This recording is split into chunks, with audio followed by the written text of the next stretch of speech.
Selamat sore, saya Kesha Friskadina akan menjelaskan terkait materi dari 7 sesi yang sudah disampaikan oleh dosen pengampu Ibu Novi untuk memenuhi nilai ujian tengah semester 6.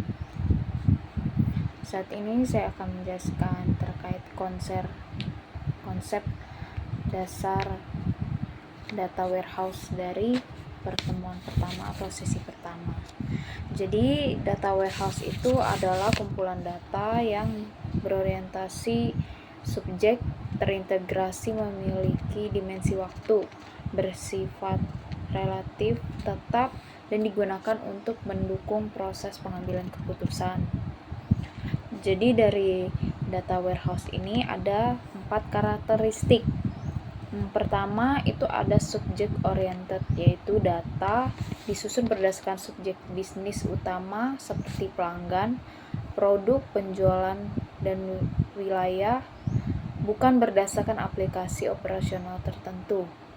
Yang kedua ada integrated, yaitu data dari berbagai sumber disatukan ke dalam format yang konsisten, misalnya penyamaan kode, nama field, satuan, dan struktur data. Yang ketiga itu ada time variant, yaitu data menyimpan informasi historis tentang rentang waktu, yaitu sehingga dapat digunakan untuk analisis tren dalam perbandingan antar periode. Yang keempat ada non-volatile, yaitu data yang sudah masuk ke dalam data warehouse tidak sering diubah, melainkan lebih banyak digunakan untuk proses loading atau akses data.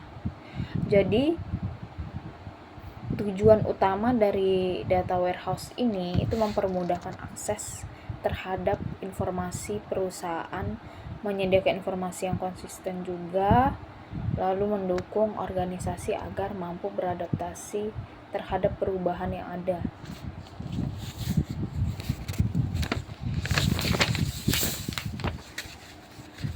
Lalu selanjutnya untuk sesi pertemuan yang kedua itu menjelaskan materi terkait arsitektur data warehouse,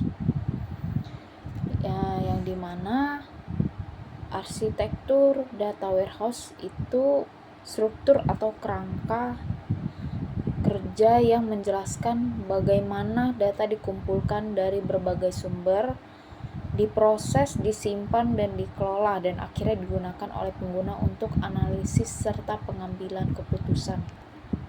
Lalu struktur data warehouse itu terdiri dari 4 level. Yang pertama ada current detail data, yaitu data detail terbaru dari sistem operasional. Contoh penggunaannya itu data transaksi penjualan di bulan yang sedang berjalan. Yang kedua ada older detail data, yaitu data historis secara detail. Contoh penggunaannya itu data transaksi 5 tahun terakhir. Lalu ada likely summaries data, atau data ringkasan tingkat menengah. Contohnya itu rekap penjualan per bulan. Yang keempat ada highly summaries data, atau data ringkasan tingkat tinggi, yaitu laporan penggunaan atau penjualan tahunan untuk direksi. Selanjutnya untuk sesi ketiga itu menjelaskan terkait materi model dimensional data warehouse, di mana model dimensional data warehouse itu pendekatan permodelan data yang digunakan untuk menyusun data agar mudah dianalisis, dilaporkan, dan digunakan dalam pengambilan keputusan. Di mana model dimensional data warehouse itu terdiri dari 2 komponen. Yang utamanya itu adalah tabel fakta, yaitu tabel utama yang berisi data numerik atau ukuran yang akan dianalisis, seperti jumlah penjualan, total pendapatan per bulan, jumlah transaksi, atau kuantitas produk yang terjual. Lalu yang kedua itu ada tabel dimensi, atau tabel yang berisi deskripsi atau konteks bisnis dari data yang ada di tabel.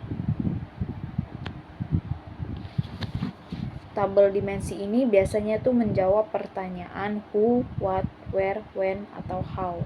Contohnya dalam analisis penjualan, tabel dimensi dapat berupa dimensi produk, dimensi waktu, dimensi pelanggan, dan dimensi lokasi.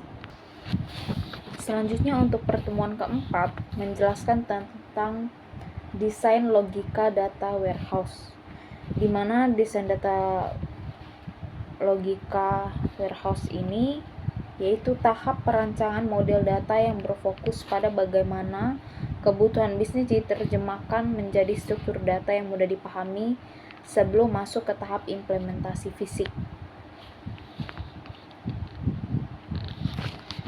Langkah-langkah yang penting dalam merancang database warehouse ini meliputi pemilihan proses bisnis, memilih sumber data, mengidentifikasi dimensi, pemilihan fakta, perlengkapan tabel dimensi, pemilihan durasi database, penelusuran perubahan dimensi secara perlahan, serta penentuan prioritas dan mode query. Untuk materi kelima, itu ada desain fisik data warehouse. Desain fisik ini merupakan tahap lanjutan dari desain logika. Jika desain logika itu berfokus pada hubungan data berdasarkan kebutuhan bisnis, maka desain fisik itu berfokus pada bagaimana struktur data tersebut benar-benar disimpan, diatur, dioptimalkan, dan dikelola pada sistem database. Tujuan utama dari desain fisik data warehouse itu meningkatkan kinerja, memastikan skalabilitas, mengatur media penyimpanan, mengubah atau memudahkan administrasi, dan mendukung fleksibilitas sistem. Kinerja menjadi penting karena data warehouse digunakan untuk query analitik yang kompleks. Skalabilitas juga sangat penting karena jumlah pengguna, volume data, dan kompleksibilitas analisis biasanya meningkat dari waktu ke waktu. Yang keenam ada proses ETL atau Extract Transform Load, yaitu tahapan untuk mengambil data dari berbagai sumber, mengubah data agar konsisten dan sesuai kebutuhan analisis, kemudian memasukkannya ke dalam data warehouse. Jadi data warehouse sendiri itu merupakan kumpulan yang berorientasi subjek, terintegrasi, memiliki dimensi waktu, dan bersifat relatif statis dan digunakan untuk mendukung proses pengambilan keputusan. Dari tahap pertama, dari ekstrak, itu proses pengambilan data dari berbagai sumber data operasional. Tidak semua data sistem operasional itu perlu dimasukkan ke dalam data warehouse, hanya data yang relevan dan kebutuhan pengambilan keputusan yang perlu diekstrak saja. Yang kedua itu ada transform, yaitu dilakukan karena data dari berbagai sumber seringkali tidak konsisten. Ketidakkonsistenan itu dapat terjadi pada namanya field, format data, kode data, satuan ukuran, tipe data maupun format tanggal. Tahapan ketiga itu ada load atau loading, yang prosesnya itu memindahkan data yang telah diekstrak, dibersihkan, dan ditransformasi ke dalam data warehouse.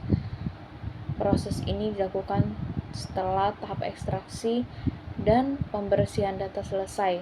Dalam praktiknya, proses loading dapat dilakukan secara periodi, misalnya harian, mingguan, bulanan, atau tahunan, sesuai kebutuhan organisasi itu sendiri. Untuk sesi ketujuh itu menjelaskan terkait parallel execution data warehouse atau parallel execution itu teknik eksekusi query pada paralel untuk mempercepat proses pengolahan data dalam lingkungan data warehouse. Yaitu metodenya itu cara membagi satu proses besar menjadi beberapa subproses yang diproses oleh PX servers. Setiap subproses itu berjalan secara paralel untuk mengurangi waktu eksekusi query, baik dari sisi elapsed system atau CPU time. Jadi konsep para execution data warehouse ini dianalogikan seperti dua orang yang menghitung jumlah mobil di jalan. Orang pertama menghitung mobil sisi kiri, sedangkan yang satunya di sisi lainnya. Jika kemampuan keduanya sama, maka pekerjaan dapat selesai lebih cepat dibandingkan bila hanya dilakukan oleh satu orang. Analogi ini menjelaskan bahwa pekerjaan besar dapat diselesaikan lebih efisien jika dibagi menjadi beberapa bagian yang diproses secara bersamaan. Sekian penjelasan terkait ringkasan dari beberapa sesi yang sudah dijelaskan. Terima kasih.